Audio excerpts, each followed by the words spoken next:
Bonjour, bienvenue sur Baudin Prof TV. Alors dans cette vidéo, nous allons voir comment enregistrer une facture dans laquelle il y a un escompte accordé. Alors, premièrement, petite révision, on enregistre dans des comptes. Au débit d'un compte, on y met tout ce qui entre dans l'entreprise, c'est-à-dire on parle de flux entrant. Au crédit, tout ce qui sort de l'entreprise, c'est-à-dire les flux sortants. En haut à droite, une vidéo sur le principe de la partie double, ça peut vous aider. Alors voyons cette facture. Nous travaillons chez Ion Équitable. Ce qu'il faut savoir, c'est que en haut d'une facture, on trouve le fournisseur. Donc Ion Équitable est fournisseur. Et donc en dessous, on y trouve le client, Rémi est le client. À partir de là, il faut chercher l'acte commercial que réalise un fournisseur. Un fournisseur, ça réalise des ventes. Alors maintenant, entrons dans le détail de notre facture. On a déterminé donc qu'on faisait une vente de marchandises. Donc si on regarde bien, notre marchandise, ce sont des vêtements. Que vaut réellement cette marchandise? On voit qu'il y a un prix des marchandises, il n'y a pas de remise, il y a un escompte, il y a un net financier, etc. En comptabilité, on enregistre à partir du net commercial. C'est-à-dire qu'on ne tient pas compte sur une facture des remises. Sachant que l'escompte est une réduction financière, elle est liée aux moyens de paiement. Vous voyez, chèque sous 8 jours, ça veut dire que c'est des paiements rapides. Donc, ce n'est pas lié à la valeur de la marchandise, mais à la vitesse de règlement. Donc ici, on va utiliser le net commercial. À partir de là, il faut se poser la question, est-ce que la marchandise va au débit ou au crédit? Si vous vendez quelque chose, ça sort de chez vous. Donc les 222 vont se retrouver au crédit. C'est un flux sortant. Posons-nous maintenant la question des éléments accessoires. Et là, on voit bien qu'il y a un élément accessoire qui est l'escompte de 4,46. Alors en comptabilité, on a deux types d'escomptes. On a l'escompte accordé, c'est-à-dire que le fournisseur accorde une réduction de prix à son client, ou on a un escompte obtenu, c'est-à-dire que là, le client obtient une réduction de son fournisseur. Donc, il faut se rappeler chez qui on travaille. On travaille chez Ion Équitable, on est le fournisseur. Donc, c'est nous qui avons accordé une réduction du prix à notre client parce qu'il paye rapidement. Et on le voit bien, on est passé de 222 à 218. Donc, on va utiliser le compte 665 escompte accordé.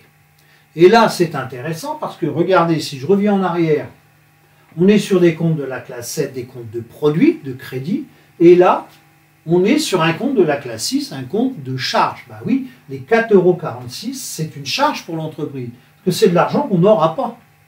Donc, les comptes de charge fonctionnent, eux, au débit, donc les 4,46 €, on les met au débit. Continuons maintenant, on va s'occuper de la TVA, les 43,70 €. Donc, en comptabilité, là aussi, deux types de comptes de TVA. On a les comptes de TVA déductibles qui sont liés au compte d'achat de la classe 6 et les comptes de TVA collectés qui sont liés au compte de vente de la classe 7. Nous, on fait une vente, donc on va utiliser la TVA collectée. À partir de là, il faut se poser la question, les 43 €, je les mets de quel côté? Alors, deux possibilités. La possibilité la plus rapide. Sur une facture, on a utilisé TVA collectée. Le C de collecté veut dire que c'est crédit. Autre technique, vous avez vu, c'est indiqué, on va placer la TVA du même côté que celui du compte sur lequel il a été calculé. Alors là, c'est un petit peu plus embêtant parce que ça a été calculé sur 218. Alors vous allez me dire, bah oui, mais de les 218, il y a 222 et 4 €. Ça a été soustrait. Ah oui, mais la somme la plus importante, c'est 222. C'est là-dessus que ça a été calculé. 222, c'était la vente qui était au crédit. Donc, on va mettre les 43,70 € au crédit. Il nous reste le net à payer, 262,19 €. À qui ai-je vendu? J'ai vendu à Rémi. Tout à l'heure, on a déterminé que c'était le client. Donc, on va utiliser le compte client. De quel côté va-t-on placer cette créance? Un client, à un moment donné, quand il achète quelque chose, il doit payer. Donc nous, quand on lui vend, en échange, on récupère son argent. Donc l'argent rentre chez nous. Donc c'est pour ça que les 262,19 vont au débit.